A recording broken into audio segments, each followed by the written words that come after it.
নমস্কার বন্ধুরা, আগামীকাল থেকে চৈত্র নবরাত্রি শুরু। তো এই চৈত্র নবরাত্রি তোমাদের প্রত্যেককে অনেক অনেক অনেক শুভেচ্ছা। মা আমাদের সবার জীবনে সুখ, শান্তি, সমৃদ্ধি ভরিয়ে তুলুন। এই শুভকামনা নিয়ে আজকে শুরু করছি। এই চৈত্র নবরাত্রির স্পেশাল থালি রেসিপি আজকে আমি তোমাদের সঙ্গে শেয়ার করতে চলেছি। বাই দ্য ওয়ে, আমি দীপালি। তোমরা দেখছো তোমাদের চ্যানেল মায়ের আদরে রান্না। তাহলে চলো কথা না বাড়িয়ে সরাসরি রেসিপিতে চলে যাই। দেখো, এর জন্য আমি প্রথমে নিয়ে নিচ্ছি ১ কাপ মতো সাবুদানা, যেটা আমি মোটা সাবুদানাই ব্যবহার করছি এখানে। তোমরা চাইলে ছোট সাবুদানাও কিন্তু ব্যবহার করতে পারো। দেখো, ১ কাপ আমি সাবুদানা নিয়েছি, দেখিয়েই দিচ্ছি তোমাদের। তো এই সাবুদানা আমি মিক্সার জারের মধ্যে ট্রান্সফার করে দিলাম এবং এটাকে যতটা সম্ভব ফাইন আমাদের গুঁড়ো করে নিতে হবে। তোমাদের আমি দেখিয়ে দিচ্ছি, খুব যে একদম ফাইন হয় সাবুদানা তা কিন্তু নয়, একটু কিন্তু দানাদার থাকেই সুজির মতো। তো দেখতেই পাচ্ছ যতটা সম্ভব গুঁড়ো করার আমি কিন্তু গুঁড়ো করে নিয়েছি। এবার আমি এটাকে একটা ছাঁকনির মধ্যে ট্রান্সফার করে দিচ্ছি এবং এটাকে আমি ছেঁকে নেব। যেন এক্সট্রা যে দানাগুলো থাকে তো সেগুলো যেন বেরিয়ে যায়। দেখতেই পাচ্ছ একটু সুজির টেক্সচার হয়েছে। এর মধ্যে আমি দিয়ে দিলাম স্বাদ মতো সইন্ধাব লবণ। যেহেতু ব্র নবরাত্রি স্পেশাল, তো সেই জন্যই আমি কিন্তু সইন্ধাব লবণ ব্যবহার করলাম এবং এর মধ্যে দিয়ে দিলাম ১ চামচ মতো ঘি। তো সমস্ত উপকরণ কিন্তু আমি ভালোভাবে মিশিয়ে নিচ্ছি।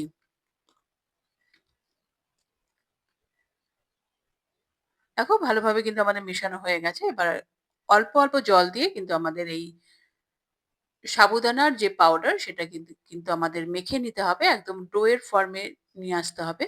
আমরা কিন্তু এটা একদম সফট ভাবে কিন্তু মেখে নেব। কেন কি সাবুদানা জানোই অনেক জল অ্যাবসর্ব করে এবং পরে ফুলে যায়। তো সেই জন্য আমাদের কিন্তু একদম সফট ডো বানিয়ে নিতে হবে। দেখতেই পাচ্ছ অল্প অল্প করে জল দিয়ে, প্রথমে কিন্তু খুব বেশি জল দেওয়া যাবে না। অল্প অল্প করে জল দিয়ে আমাদের সফট ডো বানিয়ে নিতে হবে। এবার আমি এটাকে ০.৫ ঘন্টা মতো রেস্টে রেখে দেবো। এরপর দেখো, নেক্সট প্রসেসিং এ চলে যাচ্ছি। আমি 1/4 কাপ নিয়েছি চিনাবাদাম এবং ৮-১০ টা কাজু বাদাম মিক্সার জারের মধ্যে দিয়ে এটাকে হালকা আমি কিন্তু ক্রাশ করে নেব। একদম কিন্তু ফাইন গুঁড়ো হবে না। একটু দানা দানা থাকলে খাবার সময় যখন মুখে পড়বে তখন কিন্তু ভীষণই ভালো লাগবে। তো দেখো, সেটা গুঁড়ো করে নেওয়ার পর আমি কিন্তু টেবিলে দিয়ে দিয়েছি ১ টেবিল চামচ ঘি এবং এতে দিয়ে দিলাম ১/২ চামচ মতো গোটা জিরে ফোড়ন।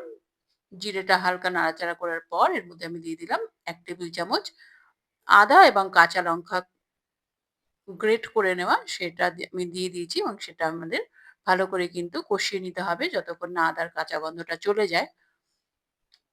এই রেসিপিটি কিন্তু একদমই মসলা ছাড়া, কোন রকম কোনো মসলাই কিন্তু আমি এখানে ব্যবহার করব না। কিন্তু তোমরা বানিয়ে দেখবে ভীষণই দুর্দান্ত স্বাদের হয়। দেখো, আদা, কাঁচা লঙ্কা ভেজে নেওয়ার পর এর মধ্যে আমি দিয়ে দিলাম চিনাবাদাম এবং কাজু বাদামের যে আমরা ক্রাশ করে রেখেছিলাম সেটাই। সেটা ২-৩ মিনিট আমাদের লো ফ্লেমে ভেজে নেওয়ার পর আমি দিয়ে দিলাম ৪ টে মিডিয়াম সাইজের আলু। আগে থেকে আমি সেদ্ধ করে রেখেছিলাম। তো সেটাকে ছোট, ছোট টুকরো করে আমি ফ্রাই প্যানে দিয়ে দিয়েছি। সেটাকে আমাদের ২-৩ মিনিট কিন্তু ভালো করে ফ্রাই করে নিতে হবে সমস্ত মসলার সঙ্গে এবং এর মধ্যে দিয়ে দিলাম ১/২ কাপ মতো বয়েল করা কড়াইশুঁটি, যেটা আমি আগেই বয়েল করে রেখেছিলাম। তো সেটা দিয়ে আমাদের কিন্তু ২-৩ মিনিট ভালো করে মিশিয়ে নাড়াচাড়া করে নিতে হবে। এরপর এর মধ্যে দিয়ে দিচ্ছি স্বাদ মতো সইন্ধাব লবণ। তোমরা এখানে চাইলে তোমাদের পছন্দ মতো মসলা ব্যবহার করতে পারো। কিন্তু আমি একদমই মসলা ছাড়া এই রেসিপিটি বানাচ্ছি। তোমরা এইভাবে একবার বানিয়ে দেখতে পারো। খেতে কিন্তু ভীষণই ভালো লাগে। তোমাদের মুখের রুচি কিন্তু একদমই ফিরে আসবে এবং আ যারা উপোস করে এই খাবার খাবে তাদের জন্য কিন্তু এই খাবার একদম পারফেক্ট, ভীষণই হেলথি as well as টেস্টিও। তো কোন রকম মসলা উপোসের পর খাওয়াটা ঠিক নয়। তো সেই জন্যই আমি হালকার ওপর একটা রেসিপি তোমাদের সাথে শেয়ার করছি। দেখো, ভালোভাবে আমাদের কিন্তু কষিয়ে নেওয়ার পর শেষে আমরা ফিনিশ করছি কিছুটা পরিমাণ ধনেপাতা কুচি এবং কিছুটা পরিমাণ পুদিনা পাতা কুচি। এই পুদিনা পাতার দেওয়ার ফলেই কিন্তু রেসিপির টেস্টটা ভীষণই ভাবেই বদলে যাবে। একদম অন্য মাত্রা দিয়ে দেবে এর ফ্লেভার এবং এর ফ্রেশনেস। তো ধনেপাতা এবং পুদিনা পাতা দেওয়ার পর একটু টস করে নিয়েই কিন্তু আমরা এটাকে নামিয়ে রেখে দেব। দেখতেই পাচ্ছ আমি একটু টস করে নিচ্ছি। আমাদের কিন্তু রেডি হয়ে গেছে ড্রাই আলুর সবজি। তো এরপর দেখো আমি ওটা সাইডে সরিয়ে রেখে আমি কিন্তু সাবুদানার যে ডোটা বানিয়ে রেখেছিলাম সেটাকে হাত দিয়ে আরেকটু আমি মেখে নিচ্ছি আর একটু সফট করে নিচ্ছি। এবার ছোট, ছোট লেচি কেটে নিচ্ছি। তোমরা রেসিপিটি দেখতে চ্যানেলে যারা নতুন এসেছো তারা চ্যানেলটিকে সাবস্ক্রাইব করে বেল আইকনটি প্রেস করে রাখো যেন পরবর্তী নোটিফিকেশন সবার আগে তোমার কাছে পৌঁছায়। দেখো এর থেকে কিন্তু আমাদের ৬ টা মতো লেচি হয়েছে বড়, বড়। তো একটা লেচি আমি কিন্তু নিয়ে হাতে গোল করে নিয়ে ওপর আমি অল্প করে ময়দা ছড়িয়ে এটাকে কিন্তু বেলে নেব পাতলা করে। দেখতেই পাচ্ছ সাইডটা কিন্তু হালকা ফেটে, ফেটে যাচ্ছে। তো ঘাবড়ানোর কিছু নেই। এটাকে কিন্তু পরে আমরা অ্যাডজাস্ট করে নেব। তোমরা দেখতে থাকো। আমি এখানে একটা ধারওয়ালা সাইডটা যাতে কাটা যায় তো সেরকম ধারওয়ালা একটা টিফিন বাটি নিয়েছি। তো সেটা মাঝখানে বসিয়ে আমি কিন্তু ছোট রুটির আকারে কিন্তু কেটে নেব। এতে কিন্তু যে ধারের যে আনইভেন পার্টটা সেটা কিন্তু বাদ হয়ে যাবে। পরে আমরা অন্য রুটি ওটা দিয়ে বানিয়ে ফেলতে পারবো। দেখতেই পাচ্ছ কতটা সুন্দর লাগছে দেখতে। দেখো।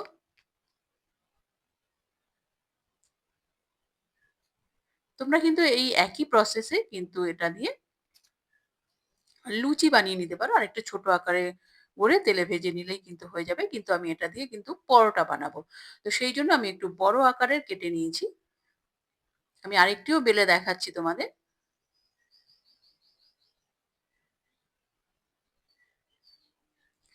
দেখো আমাদের আরেকটিও কিন্তু বেলা হয়ে গেছে। তো সাইডের পার্ট গুলো আমি আলাদা সরিয়ে রাখলাম এবং সরাসরি আমি তাওয়াতে কিন্তু দিয়ে দিয়েছি। তাওয়াতে কিন্তু আমরা একদম আগে ১ম এ ফ্রাই করে নেব শুকনো খোলায়।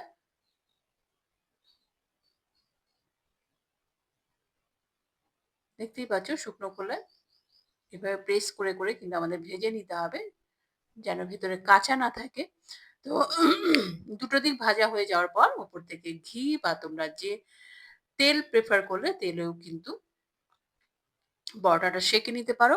তো আমি এখানে ঘি দিয়েই করছি যেহেতু নবরাত্রির জন্য। তো সেই জন্য আমি এখানে ঘি দিয়েই কিন্তু পরোটাটা বানিয়ে ফেললাম। যতই ঘি দাও কিন্তু একদমই কিন্তু বোঝা যাবে না যেহেতু সাদা। তো আমি আরেকটিও কিন্তু সেঁকে দেখাচ্ছি দেখো। ১ম এ শুকনো খোলায় ভেজে নিয়ে ওপর থেকে আমি ঘি স্প্রেড করে ভেজে নিচ্ছি। দেখো একদম ফুলকো, ফুলকো হচ্ছে। পুরো একদম ফুলকো রুটি বা লুচির মতো দেখতেই পাচ্ছ। সবগুলোই কিন্তু একই রকম ফুলেছে। সরি। তো এবার কিন্তু আমি এটা সার্ভ করে দিচ্ছি গরম, গরম ড্রাই আলুর সবজি এবং সাবুদানার পরোটা একসঙ্গে। রেসিপিটি যদি ভালো লাগে লাইক করে দিও এবং তোমার প্রিয়জনদের সঙ্গে প্রচুর, প্রচুর, প্রচুর শেয়ার করো এবং আরো এই ধরনের নিত্য নতুন রেসিপি দেখার জন্য চ্যানেলটির সঙ্গে জুড়ে থাকো। চ্যানেলে যারা নতুন এসেছো তারা চ্যানেলটিকে সাবস্ক্রাইব করে বেল আইকনটি প্রেস করে রাখো যেন পরবর্তী নোটিফিকেশন সবার আগে তোমার কাছে পৌঁছায়। আর তোমরা যদি রেসিপিটি ফেসবুক পেজ থেকে দেখে থাকো তাহলে পেজটিকে অবশ্যই ফলো করে রাখার অনুরোধ থাকলো। দেখতেই পাচ্ছ কতটা লোভনীয় লাগছে দেখতে, টেম্পটিং। তো আমি তোমাদের দেখো হাতে নিয়েও দেখাচ্ছি কতটা সফট হয়েছে। দেখো একদম নরম তুলতুলে। সাবুদানা খাওয়াটা কতটা ভালো তোমরা তো সেটা জানোই এবং সবজিও যেটা বানিয়েছি তো সেটাও কিন্তু ভীষণই হেলদি, পুষ্টিগুণে ভরপুর। যেখানে বাদাম আছে, কাজু বাদাম আছে, কড়াইশুঁটি আছে, যার খাদ্যগুণ তো বলে শেষ করা যাবে না। তো এবার কিন্তু আমি কিন্তু আমার চেখে দেখার পালা। তো চেখে দুর্দান্ত লাগলো। নমস্কার।